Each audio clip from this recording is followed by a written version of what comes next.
말씀 요한복음 4장 25절로 42절입니다. 신약성경 148쪽에 있습니다. 한 절씩 교독합니다. 여자가 이르되 메시아 곧 그리스도라 하는 이가 오실 줄을 내가 아노니 그가 오시면 모든 것을 우리에게 알려주시리이다. 예수께서 이르시되 내게 말하는 내가 그라 하시니라. 이때 제자들이 돌아와서 예수께서 여자와 말씀하시는 것을 이상히 여겼으나 무엇을 구하시나이까 어찌하여 그 말씀하시나이까 묻는 자가 없더라. 여자와 물동이를 버려두고 동네로 들어가서 사람들에게 이르되 내가 행한 모든 일을 내게 말한 사람을 와서 보라. 이는 그리스도가 아니냐 하니 그들이 동네에서 나와 예수께로 오더라. 그 사이에 제자들이 청하여 이르되 랍비여 잡수소서. 이르시되 내게는 너희가 알지 못하는 먹을 양식이 있느니라. 제자들이 서로 말하되 누가 잡수실 것을 갖다 드렸는가 하니 예수께서 이르시되 나의 양식은 나를 보내신 이의 뜻을 행하며 그의 일을 온전히 이루는 이것이니라. 너희는 넉 달이 지나야 출소할 때가 이르겠다 하지 아니하느냐. 그러나 나는 너희에게 이르노니 너희 눈을 들어 밭을 보라. 희어져 출소하게 되었도다. 거두는 자가 이미 싹도 받고 영생에 이르는 열매를 모으나니 이는 뿌리는 자와 거두는 자가 함께 즐거워하게 하려 함이라.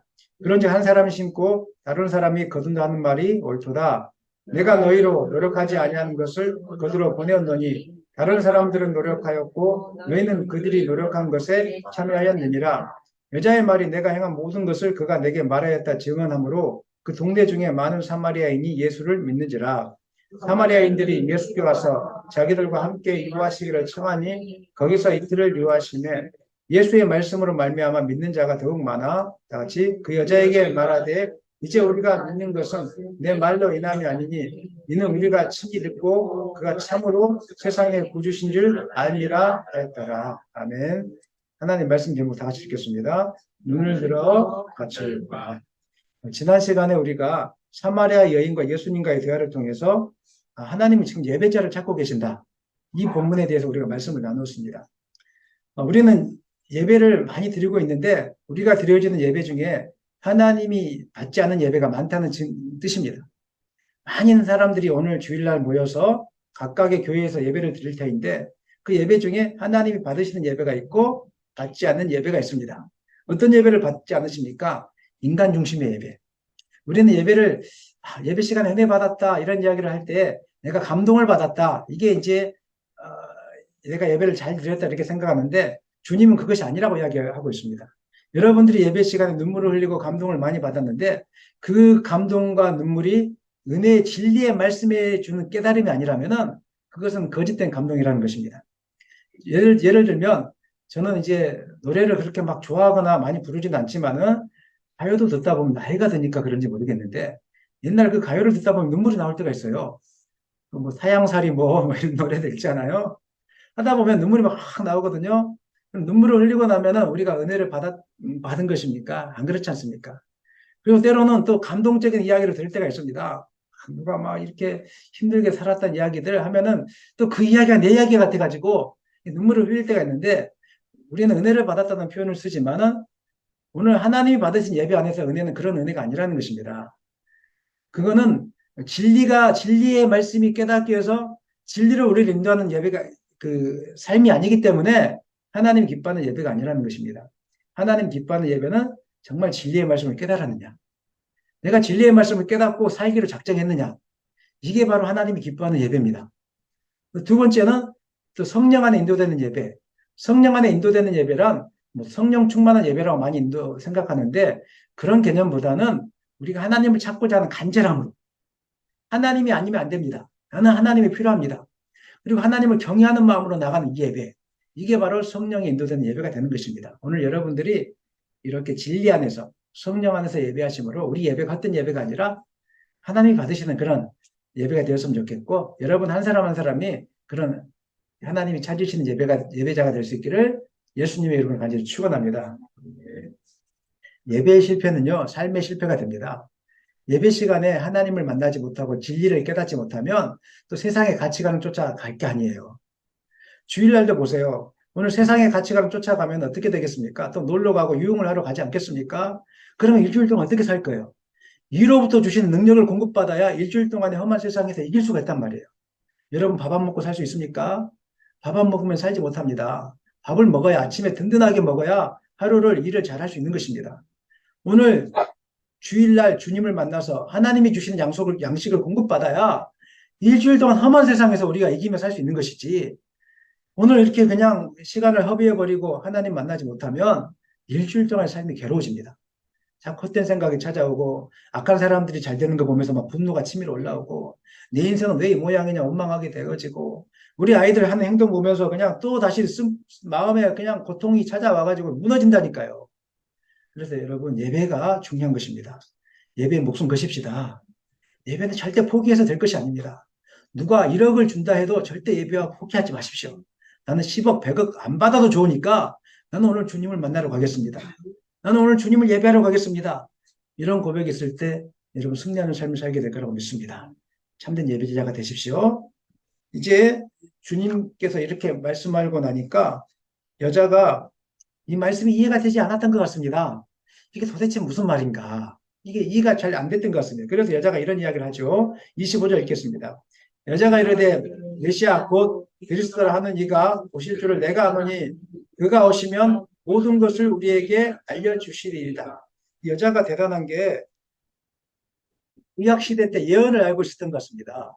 신명기에 보면은 선지자가 오실 것이다. 선지자가 오시면 모든 것을 생각나게 하고 가르쳐 줄 것이다. 이런 예언의 말씀이 있거든요. 한번 읽어보겠습니다. 18장. 그들의 형제 중에서 너와 같은 선지자 하나를 그들을 위하여 일으키고 내 말을 그 입에 두리니 내가 그에게 명령하는 것을 그가 무리에게 다 말하리라. 사마리아 사람들은 모세오경만을 성경으로 알고 있다고 했지 않습니까? 나머지는 인정하지 않았고 그 배경들을 제가 지난 시간에 이야기해 주었습니다. 자세한 이야기는 하지 않겠고 모세오경을 알고 있었기 때문에 이 여자도 메시아에 대한 갈망을 알고 있었다는 거예요. 선지자, 그 메시아가 오면은 우리에게 뭔가 말씀을 해주실 것이다. 깨닫게 해주실 것이다. 근데 이 여자에게 대한 갈급함이 있었죠. 무슨 갈급함입니까? 예배에 대한 갈급함. 우리는 지금 이 땅에서 그리심산에서 예배하고 있고 유대인들은 예루살렘에서 예배하고 있는데 유대인들은 그리심산에서 드리는 우리 예배를 보면서 너희들은 예배를 드리는 게 아니야. 이렇게 이야기하는데 과연 나는 예배를 잘못 드리고 있는 걸까? 나는 진짜로 믿고 있는 게 맞을까? 여러분들도 이야기하면 내 삶이 예수님을 믿고 있지만 삶이 힘들잖아요. 사실 예수님을 잘 믿는다고 해도 가정이 어렵잖아요. 이렇게 하다 보면은 고민이 찾아와요. 나는 과연 하나님을 잘 믿고 있는 게 맞은 것일까? 고민이 찾아올 수밖에 없죠. 그래서 이제 이 여자가 예배에 대한 산모함으로 나는 예배를 잘 드리고 있는 것일까? 누구한테 물어보지 하다가 선지자 같은 예수님 만나니까 물어봐야 되겠다고 물어본 거예요. 그래서 이제 예수님이 말씀해 주셨는데 장소의 문제가 아니다. 예배는 장소의 문제가 아니고 사람의 문제가 아니라 누구의 문제냐. 하나님께 중심을 두느냐가 가장 큰 문제라는 것을 그 더 중요하다는 것을 이야기해 준 것이죠. 근데 이 여자가 이해가 조금 덜 됐어요. 그래서 메시아가 오면 이야기해 줄 거라고 했는데 저는 그 메시아를 갈망하고 있습니다. 놀라운 믿음 아닙니까? 예수님이 메시아인지 몰랐기 때문에 예수님 앞에서 조금 아는 척을 한 거죠. 나의 믿음이 있는 척을 한 거죠. 메시아 보면 그렇다고 이야기해 줬습니다. 이렇게 이야기를 하고 있는 것입니다. 그러니까 예수님이 옳거니 이렇게 이야기하면서 강력하게 선언을 하십니다. 4장 26절 읽겠습니다. 예수께서 이르시되 내게 말하는 내가 그러하시. 강력하게 예수님 선포하신 거예요. 내가 메시아다.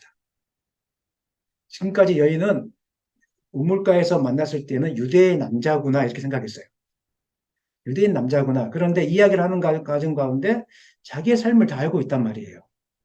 남편이 5명이고 지금 남편이 6명째는 남편도 아니고 어떻게 아무도 알지 못한 이 사실을 주변에 있는 몇 명만 알고 있는 이 사실을 부끄러웠던 이 사실을 처음 만난 유대 남자가 알고 있단 말이에요. 그러니까 이분이 선지자구나 이 정도로만 알고 있었는데 대화 중에 이끌어가는 과정 속에서 예수님이 자기 자신에 대해서 나타내 보이시죠. 내가 바로 메시아다. 저는 여러분이 예수님에 대해서 확신이 있었으면 좋겠습니다. 예수가 그리스도라는 사실이 믿어졌으면 좋겠습니다. 그리스도가 무슨 뜻입니까? 구원자. 나의 인생을 인도하시는 하나님 믿으십니까? 믿으십니까? 여호와를 인정하면 내 길을 지도하시는 것입니다. 하나님을 신실하게 인정했으면 좋겠습니다. 문제 앞에서 인정하십시오. 오늘 주님이 문제 앞에서 또 예배 시간에 나다 이렇게 이야기하고 있어요. 뭘 걱정하느냐? 나다 이렇게 이야기하고 있어요.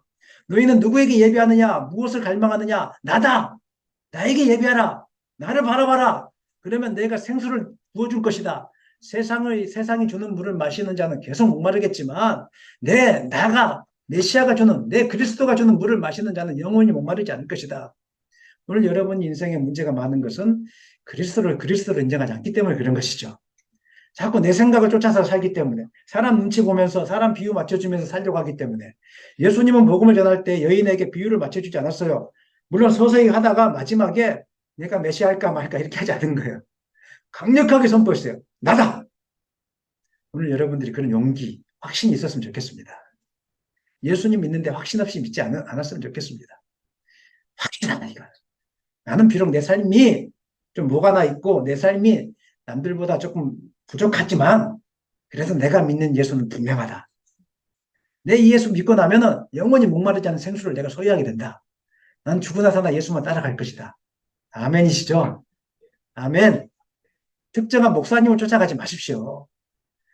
한국교회가 잘못된 길로 가고 있는 중에 하나는 특정한 목사님, 특정한 교회를 쫓아가다 보니까 실족하고 넘어지는 거예요.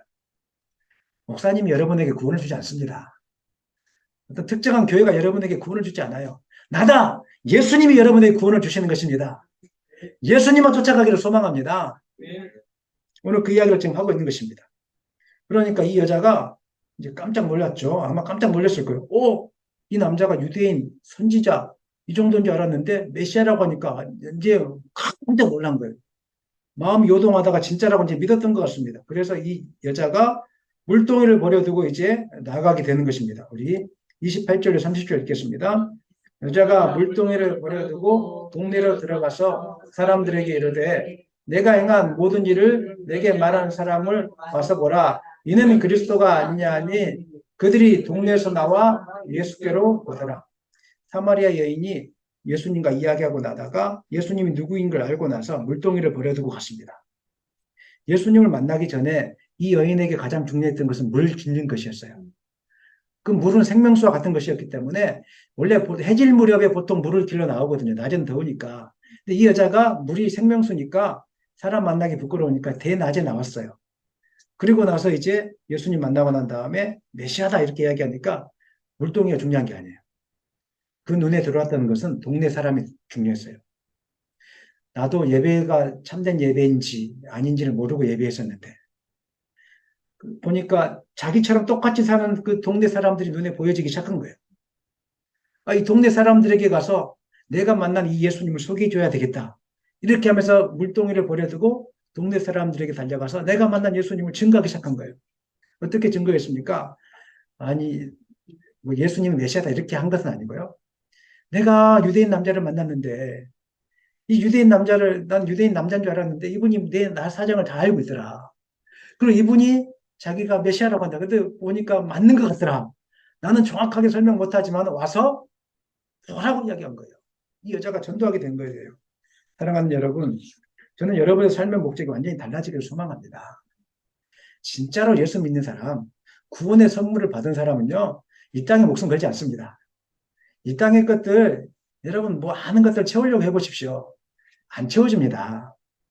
지금 이제 부모님들은 자녀에 대한 욕심이 있을 거예요. 좋은 대학 보내고 싶고, 우리 자녀들이 좋은데 장가 시집 보내고 싶고, 한번 해보십시오. 안 채워집니다. 제가 최근에 주변에 다른 사람들 이야기를 들어보니까, 요즘에는 이제 시어머니들이 며느리에게 함부로 못한다고, 말도 못한다고 이야기하더라고요. 말도 못하고 눈치만 보면서 한다고. 아무리 잘 키워서 장가 보내도 만족이 없습니다. 다 눈치 보고 살아야 됩니다. 제 말이 맞다고 하면 거기 한번 끄떡여 주십시오. 눈치 보고 살아야 되는 거예요. 아들 장가 보내놓으면요, 내 아들이 아닌 거예요. 장가 보내기 전에 내 아들이지, 장가 보내고 나면 남의 자식이 되는 거예요. 장가 보내기 전까지 좋은 며느리 들어오면 내가 또 호강할 것 같죠? 천만의 말씀이에요. 안 채워줍니다. 여러분 착각하지 마십시오. 돈이 많이 지면 채워줄 것 같습니까? 안 채워줍니다. 지금 만족을 누리지 못하면 나중에 만족 못 누립니다.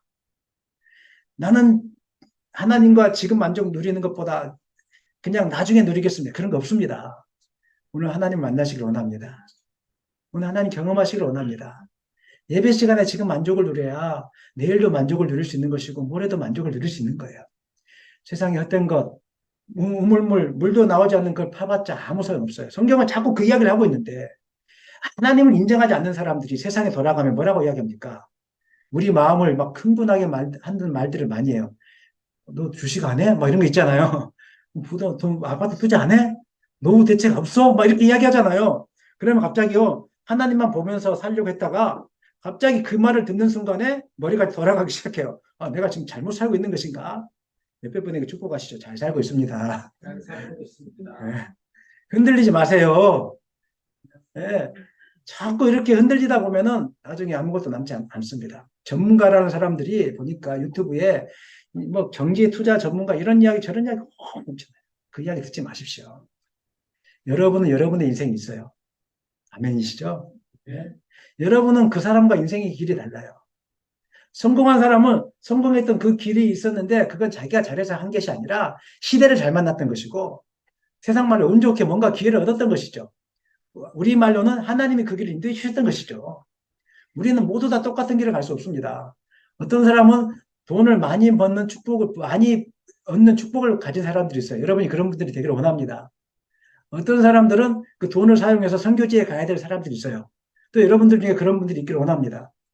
어떤 사람들은 가난함 속에서 하나님의 살아계심을 증거해야 되는 분들이 있어요. 어떤 사람들은 부유함 속에서 그걸 누리면서 증거해야 되는 사람도 있어요. 그 길이 다르단 말이에요. 그런데 우리는 똑같이 다 같이 부자 돼야 되고 다 같이 잘 살아야 되고 이거는 하나님이 그렇게 만들어 놓지 않았어요. 제가 보니까 어떤 사람들 참 재밌게 말을 웃기게 하시는 분들이 있더라고요.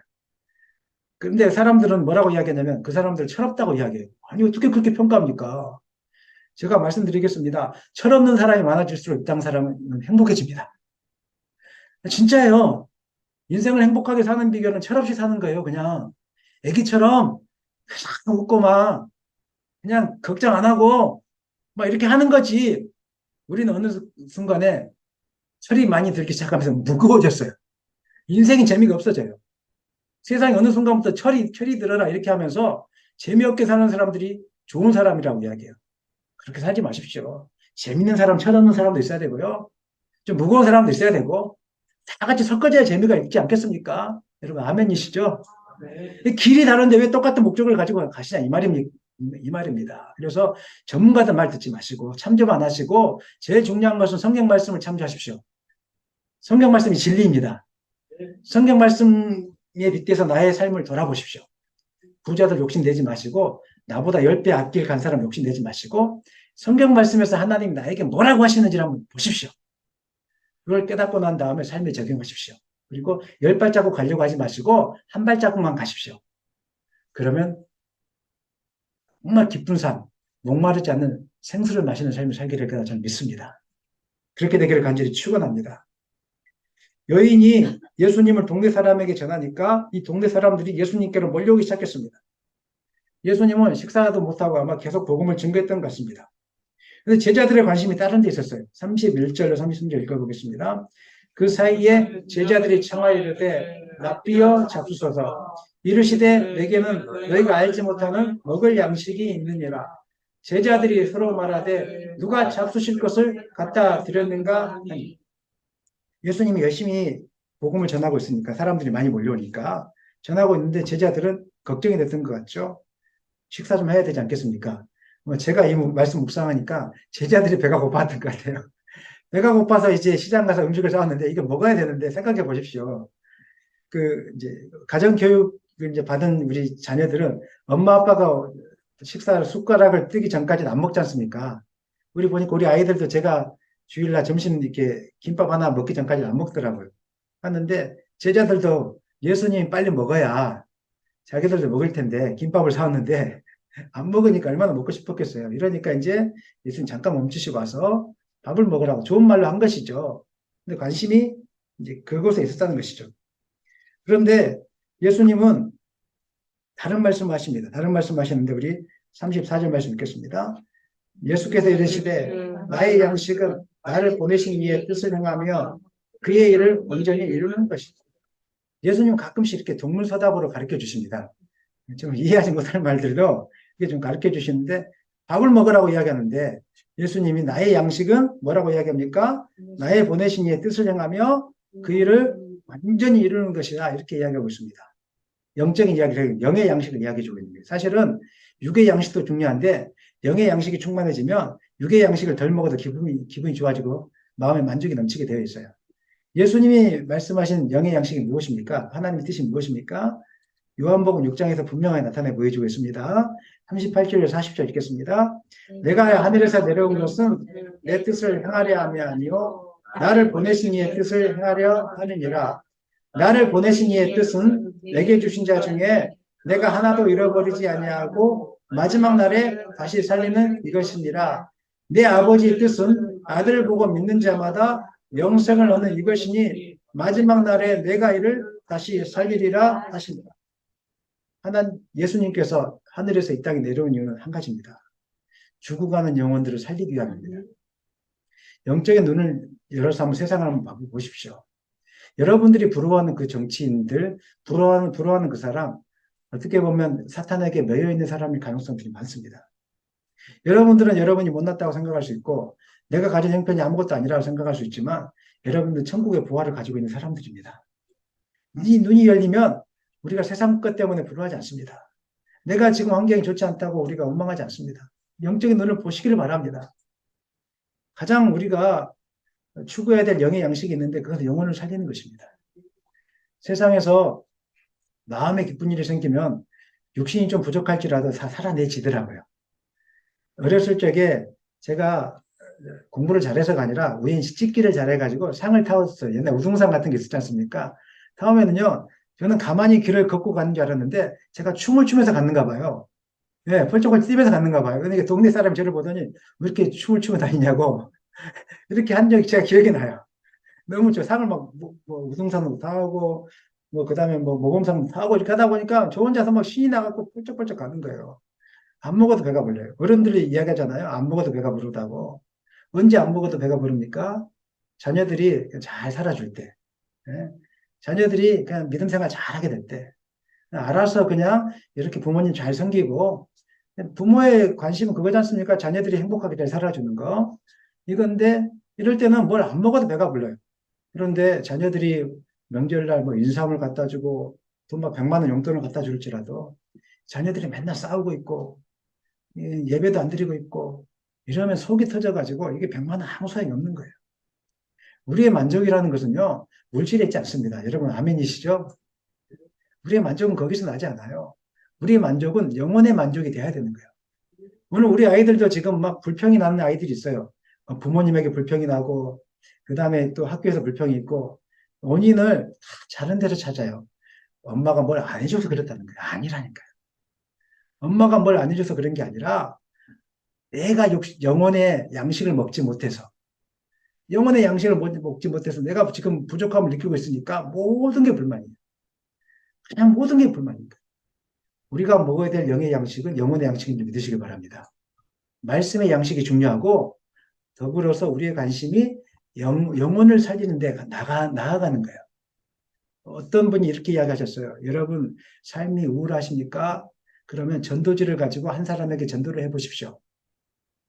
너무 불행하다고 생각하십니까? 전도지를 가지고 밖에 한 번 더 나가서 10명에게 전도를 해보십시오. 그러면 여러분이 기분이 달라질 것이고 마음의 만족이 생길 것입니다. 진짜입니다. 오늘 다른 거 다 내려놓으시고 마음이 울적할 때 길을 나서는 이런 노래 부르지 마시고 마음이 울적할 때 전도지를 들고 구원받지 못한 사람들에게 가서 복음을 한번 증거해 보십시오. 마음에 형용할 수 없는 기쁨이 넘쳐나는 것을 여러분 경험하게 될 것입니다. 저희가 다음 주부터 이제 돌아온 토요일부터 이제 전도를 다시 나갈 거거든요. 그런데 그냥 뭐 말 안 해도 괜찮습니다. 그냥 예수님만 믿으라고 하면서 그 음식물 봉투를 하나 놔주면 기쁨이 충만해집니다. 한번 해보시기 바랍니다. 영혼이 살아나는 것을 보면 얼마나 기쁜지 모르죠. 제가 전국적으로 다니면서 힘을 잃지 않고 다니는 이유는 가면은 복음을 증거하면 영혼이 살아나는 것을 눈앞에서 보기 때문에 얼마나 기뻐요. 권사님이 저한테 누구 좀 살려달라고 부탁해서 그냥 마음이 강박하신 분이 계셨는데 그분에게 그냥 같이 기도하면서 때를 보면서 그냥 계속 몇 달간 기도했어요. 때가 돼서 이제 가십시다 하고 갔는데 가니까 이제 많은 분들이 준비시켜 놓으셨는데 예수님을 안 받아들인대요. 갔는데 저는 한마디만 했는데 그분이 받아들이셨어요. 제가 잘해서 그런 게 아니라 나중에 나오겠지만 이미 다 이렇게 쌓아 놓으셨어요. 다. 기도와 주변에서 많이 쌓아 놓으셨다가 하나님께서 저를 통해서 한마디에 딱 터치하니까 역사가 일어났는데 그 졸음운전하면서 2시간 갔던 것이 피곤하지가 않아요. 올 때도 얼마나 기뻤는지 군사님하고 차 타고 오면서 할렐루야 하나님이 하셨다고 얼마나 기쁜지 모르겠어요. 제가 비전 트립을 외국에 한번 가자고 하는 이유는 제가 가서 뭐 전도하자 그런 게 아니에요. 그 땅의 현실을 좀 보고 이제 우리의 생각들을 좀 넓혀서 이 땅에만 머물지 말고 한 발자국 해보자는 거예요. 그래서 한 발자국 이제 원스텝을 하는 것이지 제가 뭐 큰 꿈을 가지고 한 건 아니에요. 하지만 기도하면서 앞으로 10월달, 11월달, 12월달 기도하면서 이것들을 준비하게 될 거예요. 준비하는 가운데 다시 한번 우리의 목적, 하나님 주신 목적들을 발견하게 될 것이고 그 목적들을 우리가 순종하기 위해서 한 걸음씩 나아가게 될 것입니다. 그래서 그 땅만 바라보면서 그 땅에 가서 내가 맛있는 거 먹어야 되겠다 이런 개념이 아니라 하나님 왜 그 땅에 보내주시는지 한 번 더 묵상하면서 우리가 그 땅을 준비했으면 좋겠습니다. 특별히 중요한 것은 복음을 증가할 때 영혼을 사모함에 나갈 때 중요한 것은 기도하는 것입니다. 우리 힘으로 영혼이 변화되지 않습니다. 기도가 능력입니다. 그래서 기도해야 되는 것입니다. 금요 기도에 수요 기도에 포기하지 마십시오. 그냥 나와서 기도해야 됩니다. 기도하면 하나님이 역사하십니다. 기도하면 일하십니다. 믿으십니까? 믿으십니까? 그래, 여러분들이 기도를 통해서 나를 이 땅에 보내시는 그 하나님의 뜻을 발견하기를 원하고 그다음에 한 영혼에게 전도할 수 있는 힘을 달라고 기도하셨으면 좋겠습니다.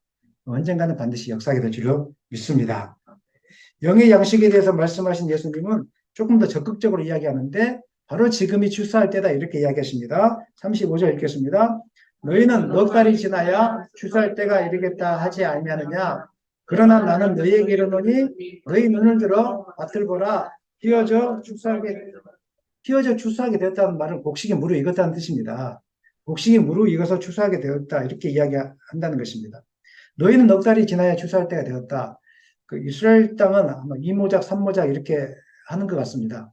밀과 보리 추수를 씨를 심고 나면은 밀과 보리 추수가 한 넉 달이 돼야 추수를 하는 것 같습니다. 그러니까 일반적으로 너희들은 넉 달 정도 지나야 추수한다고 하지 않느냐 이렇게 이야기하는 거예요. 이게 무슨 말입니까? 우리가 복음을 증거할 때 내가 복음을 증거한다고 되겠어? 조금 더 여유 있게 해야지. 이런 마음이 있지 않겠습니까? 그런 마음 있죠? 내가 우리 저기 아버님에게 복음을 전해야 되는데 오늘 내가 추수 때 뭐 인절 때 복음 증거한다고 되겠어? 오늘 당장 증거하지 말고 조금씩 나가야 되겠어. 이제 이런 마음을 다들 갖고 있었을 거예요. 근데 주님 뭐라고 이야기합니까? 아니다. 눈을 들어 밭을 보라. 지금 추수할 때가 가까웠다. 사마리아 사람들이 지금 몰려오고 있는데 너희들은 나중이라 밥을 먹고 나중에 하라고 하지만 아니다. 지금 하지 않으면 안 된다. 지금 바로 복음을 증거해야 된다라고 이렇게 이야기하고 있는 것입니다. 제자들의 관점을 지금 바꾸고 있는 것이죠. 나중이 아니라 지금입니다. 믿으십니까? 복음은 지금입니다. 하나님 말씀에 대한 순종은 지금이에요.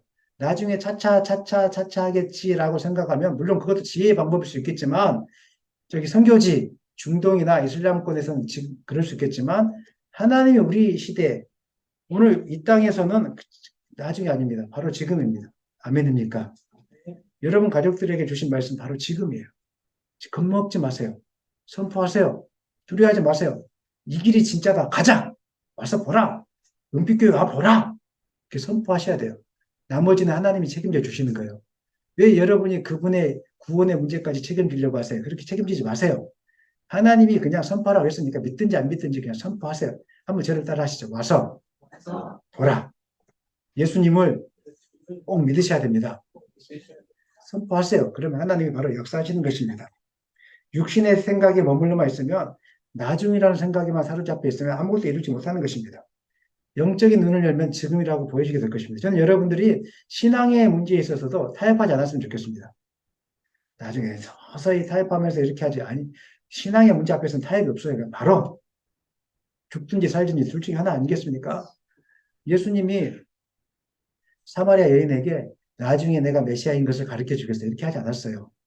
듣든지 아니 듣든지 네가 나를 메시아로 믿든지 안 믿든지 오늘 결단해. 그랬더니 여자가 결단하고 달려가서 사마리아 사람들에게 가서 그렇게 할 줄 어떻게 알았겠어요? 아무도 몰랐겠죠. 한 사람에게 복음이 들어가니까 놀라운 역사가 일어났던 거예요. 저는 여러분들이 사람들을 대할 때마다 저 사람이 뭐가 되겠어라고 생각하지 않았으면 좋겠습니다. 안 될 것 같은 사람도 하나님 역사하시면 놀라운 일이 일어나는 것입니다. 우리 아이들 오늘 복음의 역사가 일어나기를 소망합니다. 그러면 우리 아이들이 사마리아 여인이 되는 것입니다. 그래서 달려가게 되는 거예요. 안 된다고 생각하지 마세요. 저는 여러분들이 사마리아 여인이 되기를 소망합니다.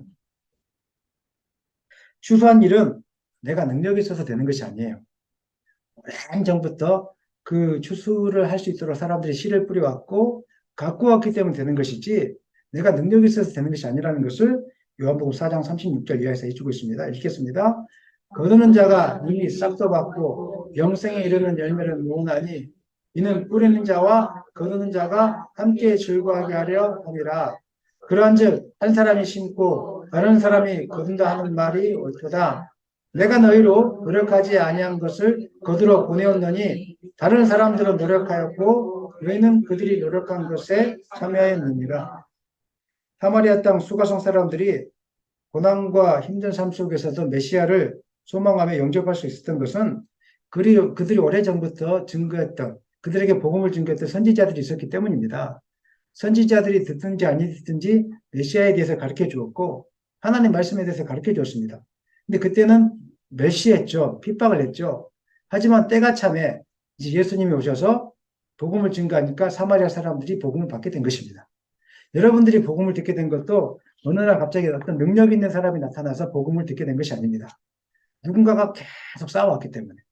제가 오늘 목사가 된 것도 어느 날 갑자기 된 것이 아니라 저에게 한번 교회당에 가보자라고 억지로 끌고 갔었던 어떤 형님이 한 분 계세요. 그분이 있었기 때문에 제가 복음을 받게 된 것이고 그 저를 가르쳐 줬던 선생님들이 매주마다 와가지고 말씀 외웠냐 안 외웠냐 체크하시고 이런 선생님들이 있었기 때문에 제가 오늘 목사가 될 수 있었던 것입니다. 오늘 대한민국 땅은 복음을 전하기 참 좋은 땅이 되었습니다. 이렇게 대한민국 땅처럼 복음을 전하기 편하고 예배를 드리기 좋은 나라는 이 땅이 없습니다. 한번 살펴보십시오. 미국도 그렇지 않습니다. 유일하게 대한민국 땅이 이스라엘 삶 가운데 복음을 전하기 편하고 예배를 편하게 드릴 수 있는 나라가 유일하게 대한민국 땅입니다. 여러분 믿으시죠? 지금은 추수할 때가 되었다는 것입니다. 눈을 들면은 이렇게 사람들이 마음을 잘 받아들이고 세종시에 전하면은 안 받아들인다고 하지만 그 가운데 받아들이는 사람도 있는 것입니다. 이슬람 땅에 복음을 증거해 보십시오. 핍박이 바로 찾아옵니다. 근데 우리는 그런 핍박은 없지 않습니까? 물론 신고하는 사람이 있을 수는 있겠지만 그건 핍박도 아닙니다. 아무것도 아니에요. 그거는. 우리나라는 복음을 증거하기만 하면은 잘 받아주기도 하고 예배를 잘 드릴 수 있어요. 이런 기회의 땅에 태어난 걸 감사하시길 바랍니다. 왜 이 땅에 태어나게 하셨겠습니까? 여러분들을 통해서 하나님 믿지 않는 사람들에게 복음을 증거하는 것입니다. 때가 찼고 하나님 나라가 가까웠습니다. 저는 여러분들이 복음 사역을 하면서 교만한 마음을 버리기를 원합니다. 내가 잘했기 때문에 교회가 부흥했다. 내가 잘했기 때문에 우리 가정이 잘 됐다. 그런 거 없습니다. 여러분이 지금 축복을 이루고 있다면 여러분 부모 세대 때 부모님들이 기도하시는 그 덕을 누리고 있는 거예요. 아멘이시죠? 내 스스로 잘나서 그런 게 아니에요. 또 교회가 부흥했다면 어떤 목사님이 잘해서 그런 게 아니에요. 그 처음에 열매를 맺고 저희들처럼 개척교회를 하면서 막 기도의 씨앗을 뿌리고 전도의 씨앗을 뿌리고 그 힘든 가운데 기도했던 그분들이 있었기 때문에 오늘날 큰 교회가 되어졌던 것이지 단지 그분은 때가 차서 그 시기를 잘 만나서 열매를 따먹는 것이지 열매를 따먹는 사람이 교만해서 야 내가 능력이 있어서 이거 완전 교만한 거예요. 그렇잖아요. 성경은 38절 다시 한번 읽어보겠습니다. 내가 너희로 노력하지 아니한 것을 거두러 보내었느니 다른 사람들은 노력하였고 너희는 그들이 노력한 것에 분명하게 말씀하고 있지 않습니까? 너희들이 노력해서 그것을 거둔 것이 아니라 다른 사람들이 노력한 것에 너희들이 그 열매를 따먹음으로 참여하고 있는 것이다. 자, 그렇다면 세종시에 은빛교회가 세워졌습니다. 이게 우리의 노력으로 이루어진 것입니까? 아니죠. 누군가는 세종시를 위해서 기도했겠죠. 그리고 누군가는 세종시 은빛교회를 세우기 위해서 헌신했겠죠. 보이지 않는 분들이 있지 않습니까? 여러분 모두가 그 헌신자들이에요. 나중에 우리 이후에 오시는 분들은 이 열매를 따먹는 분들이세요. 그러니까 교만해서는 안 되고 철저히 겸손해야 됩니다. 뿐만 아니라 우리는 하나님께 은혜를 구하는 삶을 살아야 됩니다. 하나님께 은혜를 구하는 삶을 살아야 되는 것입니다. 말씀 마무리하겠습니다. 39절로 42절입니다. 여자의 말이 내가 행한 모든 것을 그가 내게 말하였다 증언하므로 그 동네 중에 많은 사마리아인이 예수를 믿는지라. 사마리아인들이 예수께 와서 자기들과 함께 유하시기를 청하니 거기서 이틀을 유하심에 예수의 말씀으로 말미암아 믿는 자가 더욱 많아 그 여자에게 말하되 이제 우리가 믿는 것은 내 말로 인함이 아니니 이는 우리가 친히 듣고 그가 참으로 세상에 구주신 줄 알미라 하였더라. 사마리아 여인은 예수님을 만난 후에 새로운 사람이 되어서 예수님을 증거하는 사람이 되었고 많은 사람들이 사마리아 여인을 통해서 주님 앞에 돌아오게 되었습니다. 그리고 주님의 말씀을 듣고 예수님을 많은 사람이 믿게 되었는데 사마리아 사람들이 여자에게 뭐라고 이야기합니까? 우리가 믿는 것은 네가 와서 보라는 말로 인함이 아니라 누구의 말을 듣고 예수님의 말씀을 듣고 믿게 되었다 이야기하고 있습니다. 여기에 복음의 진리가 담겨 있는 것이죠. 내가 잘해서 그 사람이 예수를 믿게 된 것이 아니라 누가 예수를 믿게 한 것입니까? 주님이 믿게 하신 겁니다. 말씀을 들리게 하시는 분은 주님이십니다. 그리고 우리를 통해서 말씀하시는 분은 주님이십니다. 그러면 우리가 용기 있게 말씀할 수 있겠죠? 복음을 전할 수 있겠죠? 내가 하는 것이 아니구나. 주님이 하는 거니까 우리는 무조건 뭐만 하면 된다고요? 증거만 하면 되는 거예요. 우리가 할 일은 와서 보라 이렇게 이야기하면 되는 것이지 우리가 그 사람의 영혼에까지 다 책임을 져가면서 이거 안 들으면 어떡할까 또 뭐 잘못되면 어떨까 그런 것까지 생각할 필요가 없다는 거예요. 복음을 듣게 만드시는 분 주님이십니다. 우리가 할 수 있는 것은 단순히 그 말씀 앞에 순종해서 증거만 하면 되는 것입니다. 오늘 여러분들이 주님을 만나기를 원합니다. 그리고 영적인 눈을 들어서 휘어져 추수하게 된 밭을 보았으면 좋겠습니다. 가만히 머무르지 마시고 다음에 전도하겠지 이런 거 없습니다. 오는 토요일 날 오후 2시에 여러분이 나오셔서 우리 한번 도움으로 하나 됐으면 좋겠습니다. 그리고 하나님 말씀에 순종했으면 좋겠습니다. 이것이 여러분의 영혼을 만족하게 하는 영의 양식이 될 것입니다. 복음 전도자가 될 수 있기를 예수님의 이름으로 간절히 축원합니다.